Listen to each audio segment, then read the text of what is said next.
So good morning. I'm Mac. I introduced myself to you guys already. So today I'm going to talk to you about ultimate frisbee, which is my passion. It's something that I love and that has grown it's become a big part of my life.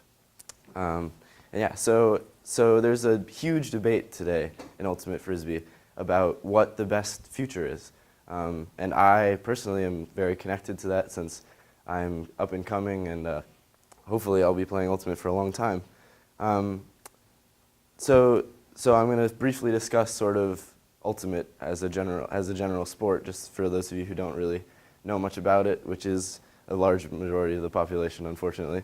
And then I'm going to sort of talk about the research that I did and this debate that's here. And then I'm going to talk about how I was going about it in my project and trying to implement it in the community. So Ultimate is a highly competitive and highly athletic sport. It's played with 7 people on the field at a time. It's quick moving. It combines elements of tons of different sports. There are all sorts of offensive strategies. It's not what you think of. Maybe if you think frisbee and you think like throwing a disc with your dog on the beach or something. It's not what this is. And 2 of the biggest aspects that I'm going to sort of focus on today are that there are no referees and that there are women included just right alongside men. So on the World Games team, so Ultimate is a World Games sport, which means it's played internationally. And on the Team USA, they have a ratio of 4 guys to 3 women, which just shows like that this never happens in other sports. You don't get a highly competitive sport where you have a combination of men and women on the field, and you're producing incredible results at the same time. Some of these women are better athletes than I am, and just having them on the field shows how wonderful this sport is. And also the inclusion of women has been one of the biggest contributors to the growth of Ultimate, which I'll get into later. So in my personal experience, I've played soccer throughout high school, and I have also played Ultimate. And the competitive environment in soccer with the referees, it's partially due to the referees, is unfortunately not nearly the same as that in Ultimate. In Ultimate, you get this sense of camaraderie and sportsmanship that's unrivaled, and you're always looking to play for your best for your teammates, which happens in soccer as well, but not nearly to the same extent.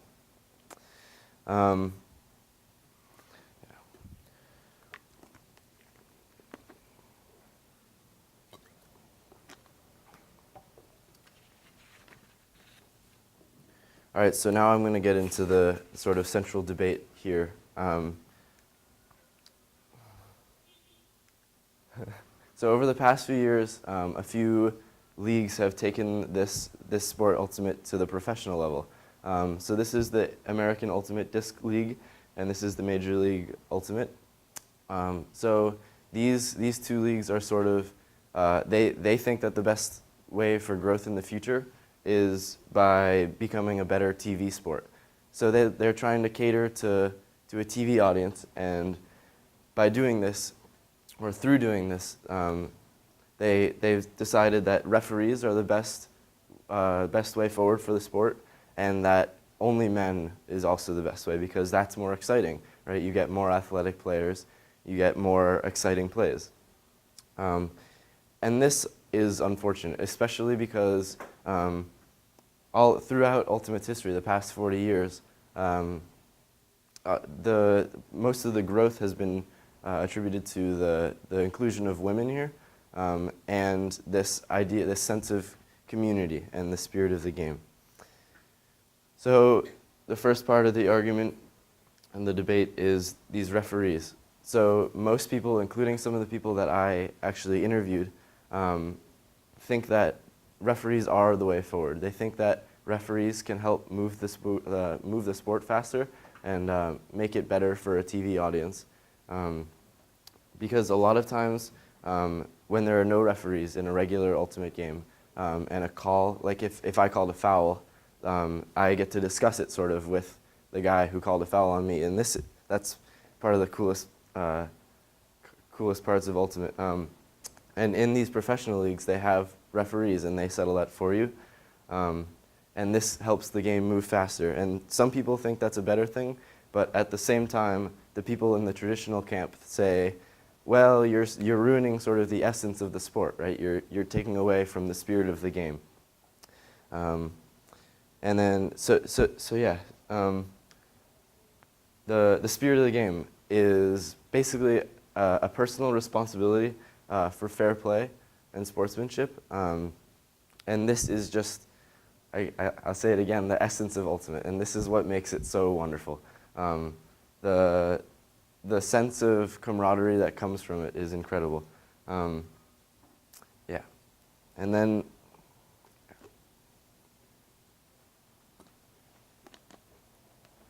so going back to the debate, the side of the argument that says, oh no, we should definitely not have refs, they're looking to preserve this. Actually, I don't agree with that. I think that referees can help the game. And I also think that spirit of the game is not read as no referees. I think it's instead read as just sportsmanship and, as I said again, a personal responsibility. And actually, the AUDL and the MLU have sought to keep this. These two leagues, they try to keep this aspect in the game by having this rule in the rule book that the players can overturn any calls that the referee can make, just in case anything happens.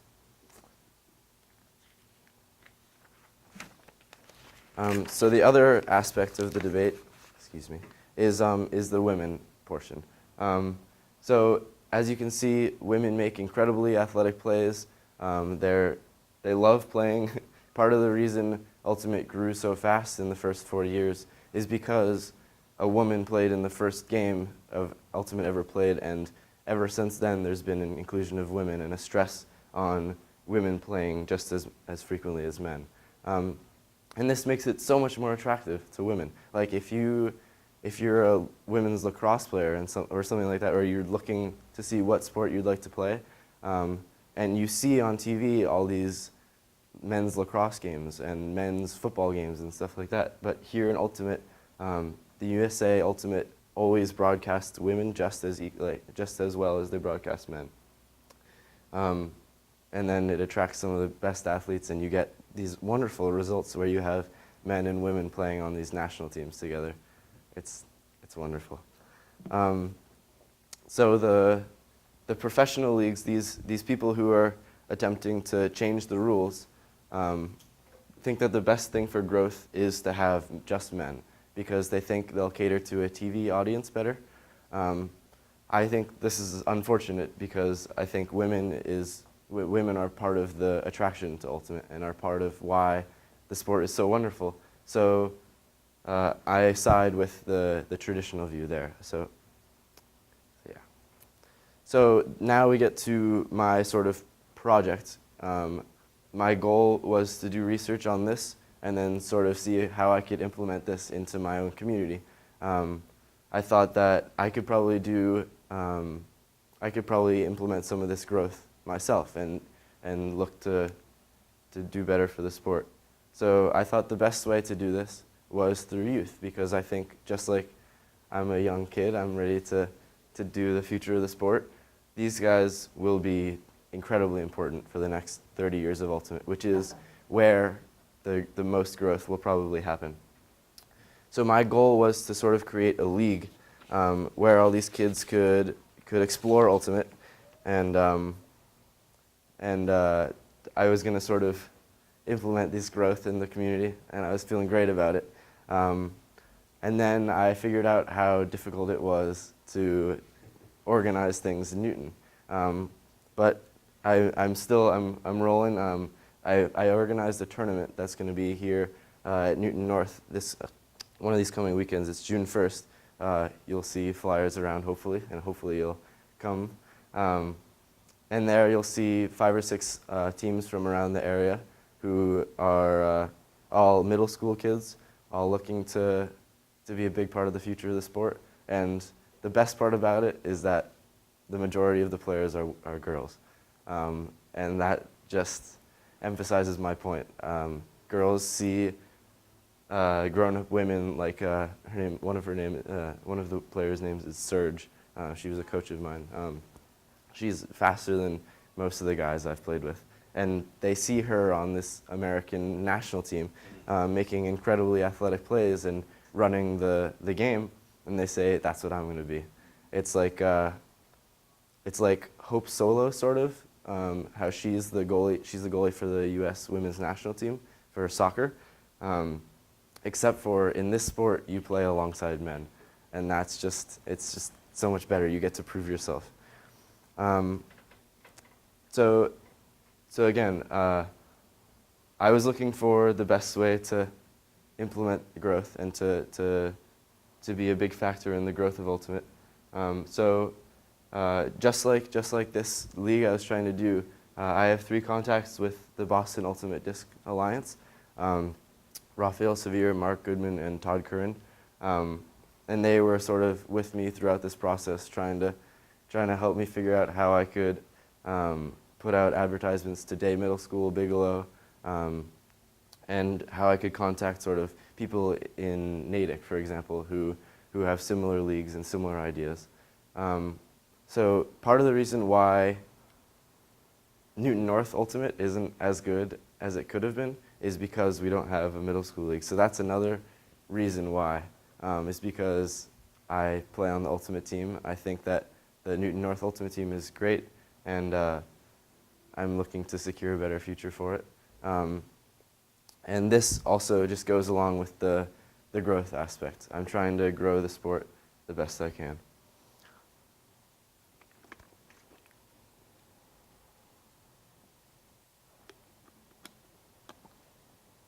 So another sort of idea of mine that's going to be part of this project is this summer I'm going to the National Ultimate Training Camp, which I've been to the past few times. And one of my goals in the future is to be a counselor there, because I'd like to be there firsthand along with this generation and growing Ultimate. And I think that there I can stimulate growth and be a big part of this up-and-coming community. So the sort of role model for this whole project is a woman in Amherst, Massachusetts. Her name is Tina Booth. She coaches the Amherst Regional High School boys team.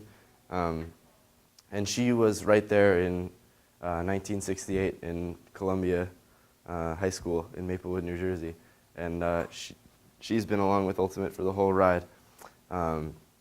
And she is one of my contacts, and she thinks, just like I do, that women are a huge part of the sport, and that referees, although they may take away a little bit of the self-officiation and the spirit of the game, that can still be maintained, and they help cater to a TV audience, and they help sort of bring this to a new level.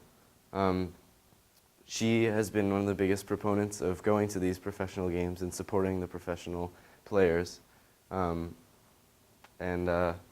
Yeah, I just sought to follow her lead. So I think that's all. Thank you very much for coming. Yeah, thank you. So, questions time, yeah. Mac, I have 2 or 3 clarifying questions, more about the sport. Okay, sounds good. Especially in the topic of men and women playing together. Okay. So, it's interesting that Tina Booth, this great woman who's, I guess, a founder of Ultimate, and she coaches a boys team. So that's interesting. So my question is, for instance, is the Newton North team a mixed gender team? Yes. What teams aren't? Are you in a league that plays all mixed? Are there high schools in the area that are just single sex? Or? That's a great question. There are sort of 3 divisions. There's a men's, women's, and mixed. Mm-hmm. And usually, especially on the national level, you see the best players playing mixed, which just sort of shows the community and the want to play with the other sex. But yes, she does coach a boys team. She does also coach a girls team, which is funny. Yeah. And But we play, Newton North is in a league that plays other mixed teams. yes, you see the majority of people are men just because there's a lack of interest. And also, in the past 2 or 3 years, a lot of girls teams have sprung up, and they're saying, let's do girls teams instead of sort of mixing it up. But there have been girls in the past who've played on this. Are there any requirements at certain levels of competition that the percentages have to be equal, Yes. So? Yeah, so there's a ratio. So it's either, it's set sort of prior to a tournament. It's usually based on the tournament. But it's either 5 to 2, 5 men to 2 women, or 4 to 3, or 3 to 4. Yeah. So especially, so the World Games and the national championships for mixed are 4 to 3. Interesting. One more question, I'm sorry. No, I love it. So are there captains in Ultimate Frisbee? Do teams have captains? Yes, they do. And what's been the trend in terms of male captains, female captains? Great question. On most mixed, so I tried out for a mixed team last year that goes to nationals most years, and they actually have one male captain and 2 women captains, and they're the life of the team. The 2 women, it's wonderful. At my level, the high school level, you mostly see I'm the captain here, but most of the time you see men captains. But on the big teams, you do see probably 1 male, 1 female. Mr. Finnegan? We had a CAPS project several years ago, before it was CAPS, by a girl named Kimberly Gillies, who did a project on kind of camaraderie in girls' sports. You know, like there's a different attitude, there's a different kind of style. Like you walk out, you know, to your cars after school, teachers doing like when you listen to like the girls' softball games. It's constant chatter, it's constant motion, it's constant like emotion. Yeah. Everyone's cheering for each other. You know, in boys' teams, you hear that to some extent, but it seems to be it's not kind of the norm, or it's less the norm. So do you see, as these teams are mixed, do you see the blending of the different kind of like styles of the 2 different sports, and how do you see that as maybe beneficial or maybe detrimental or problematic when you start mixing genders in that regard? Or do you? Yes. So part of the best parts of Ultimate is that, unlike in baseball or soccer where you have everyone sort of sitting on the sideline in a dugout, you spread up along the sidelines. And this is partially because of that, the women's emotion and the women's need for chatter. You have people lined up all along the sidelines and constantly talking. So yeah, I mean, it's a male-dominated sport in that they're the athletes who sometimes get it done, but the women bring that side of the game, and they bring their own athleticism as well. Mr. Sanders. I've never seen the sport, so can you explain how the sport's played? What's the goal? Absolutely. Have you seen a disc before? Like a frisbee? Yeah. We call it discs because frisbee. You know how like Kleenex aren't actually like the things you blow your nose into. They're just a brand name, like Band-Aid or something like that. So frisbee actually isn't a proper term, and we just call it ultimate technically. But anyway, yeah. So there's 7 people on a side. The field sort of looks like a soccer field, except for skinnier. And you have end zones like in football, where if you catch it in the end zone, it's a point. And it's quick moving. You can't move with the disc, and you throw it to move it up the field. Yeah, if it touches the ground, it's a turnover, and then it goes the other way. Does that make sense? Yep. Like turnovers that way, interceptions too. That's right.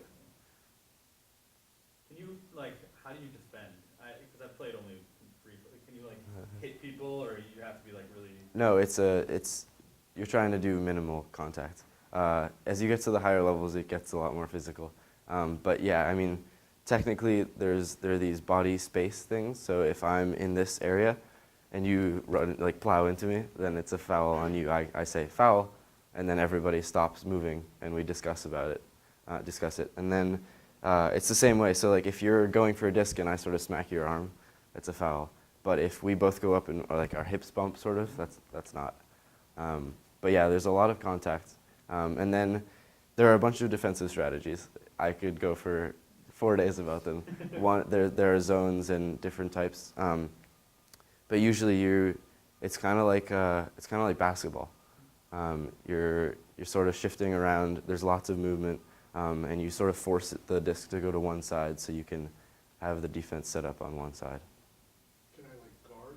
Like he's on your team. Can I guard him? Absolutely, sure, yeah.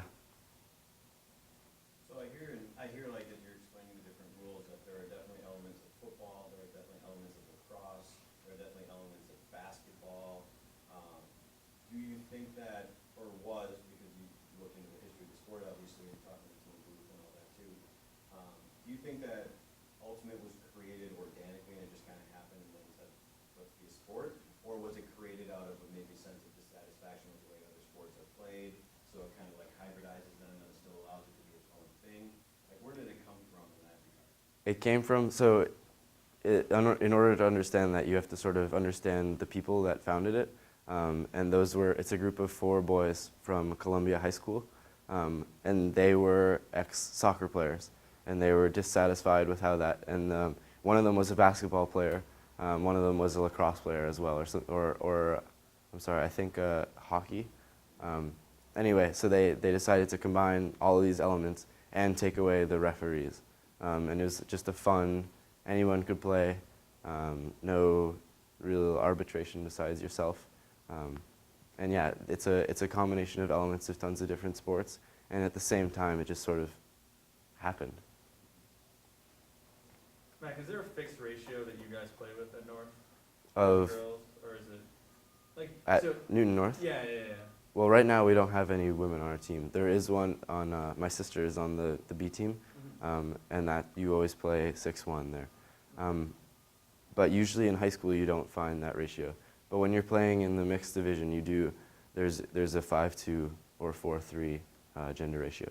Usually the offense dictates, so like if you're gonna pull or like kick off basically to the other team, the team that's about to receive the pull decides what the ratio is going to be for that point.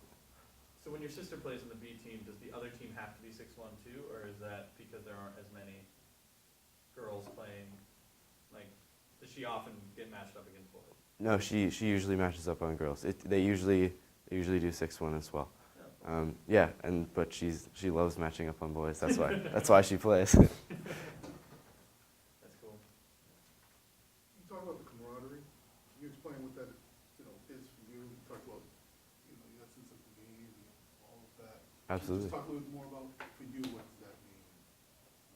Yeah, so in soccer, I sort of, you don't get the same support. Like you get a more competitive environment in other sports, which I think is kind of unfortunate because it drives people to, it's good, competitiveness is good in the sense that it drives you to work harder, but I think there are other ways of motivation, and I think that unfortunately competitiveness can lead to unhappiness sometimes.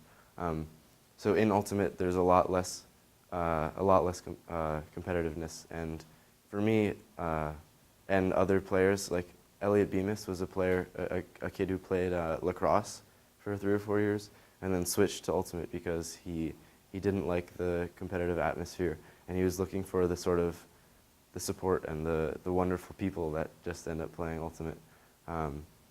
So for me, I just love the community around Ultimate. Like, it's hard to find people in Ultimate who abuse the self-officiation. Like, you almost never find that, which is incredible, because if you think about a sport that depends on a person's responsibility, if you have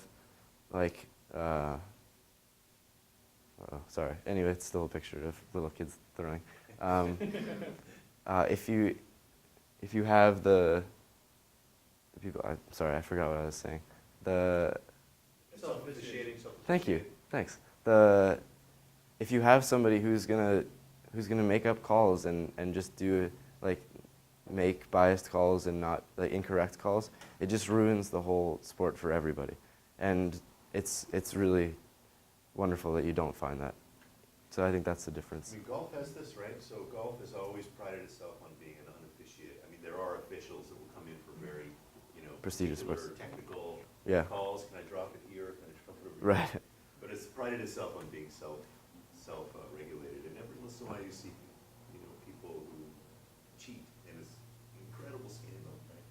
But so there's an example of a sport that's very successful that's been self-officiated. You know what else is? Excuse me. Curling.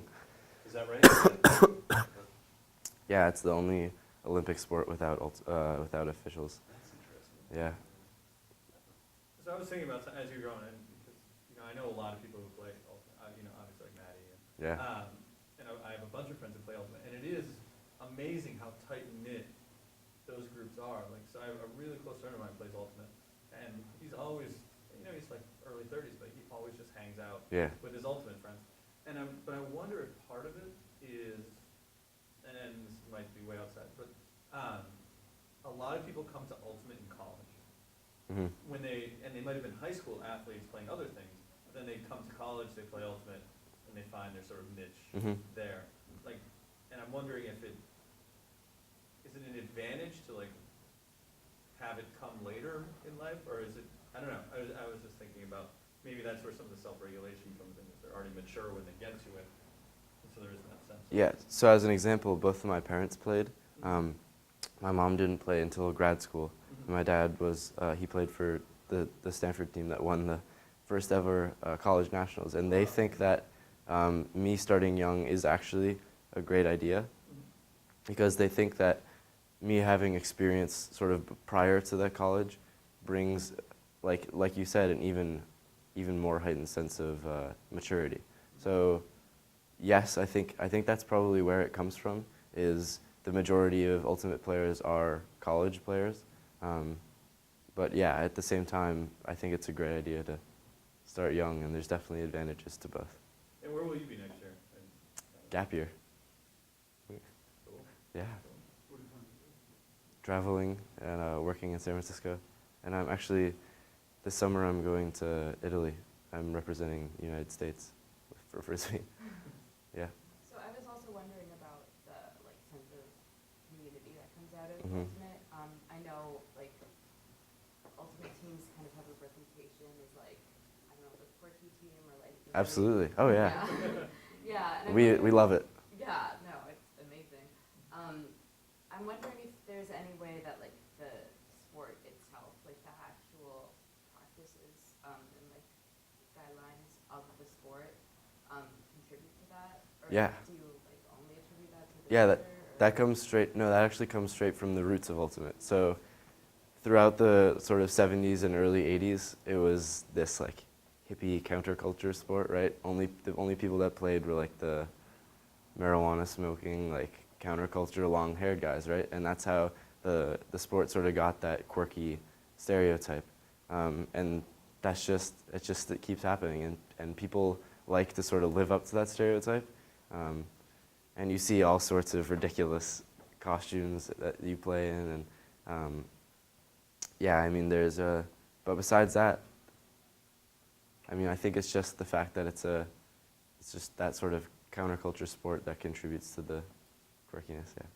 Do you see that as a disconnect then maybe? Because, the picture that you just painted is a nice one, of you think of Woodstock and a couple of people with long hair and, bandanas throwing a Frisbee, and then someone else kind of runs for one, and someone else kind of chases them on fun, and then a couple of people start running around, and all of a sudden it turns into That's what happened. I think it was an Ultimate game, but now the debate seems to be shifting more toward let's regulate it, let's make it high intensity, let's make the contact there. Let's make money. Let's make Exactly. money. So is the culture of Ultimate, because of these tight-knit communities, is the culture pushing back and saying we don't want this to happen because you're going to ruin what really made the sport so unique to us? Yes. Or is it more about, well, we can still do this, we'll still have our flashy, fun, tie-dye uniforms, but it's still going to, talk to that. So that's where most of the pushback comes from these sort of old Ultimate types, right? The people that have parents like mine who played in the 80s and who played with all these goofy hippie people, and that's where you get the most pushback from.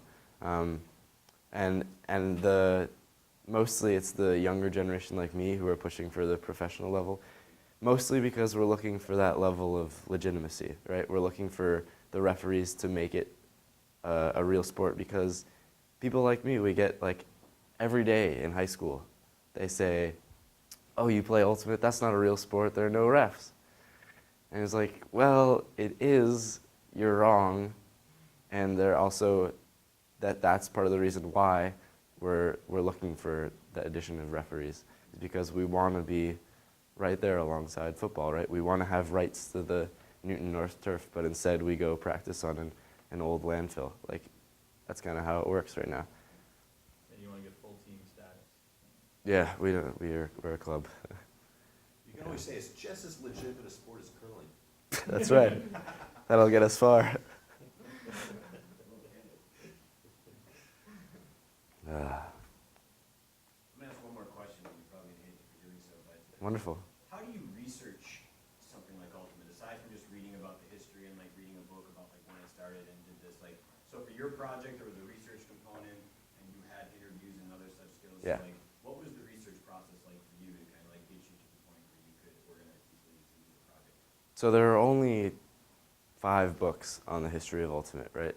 But the best way that I found is to interview people who have been around the sport for the whole time.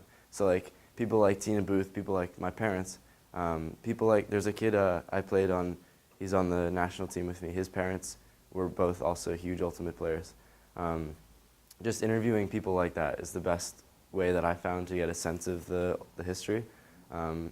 Because you don't get, like soccer, you get tons and tons of novels about the history, and then you get the history books at the same time, and you can sort of use them to form your own picture, but you have to sort of rely on people's opinions as well. Any more questions? All right, thank you very much. Thank you, Mac. That's fun. Thanks.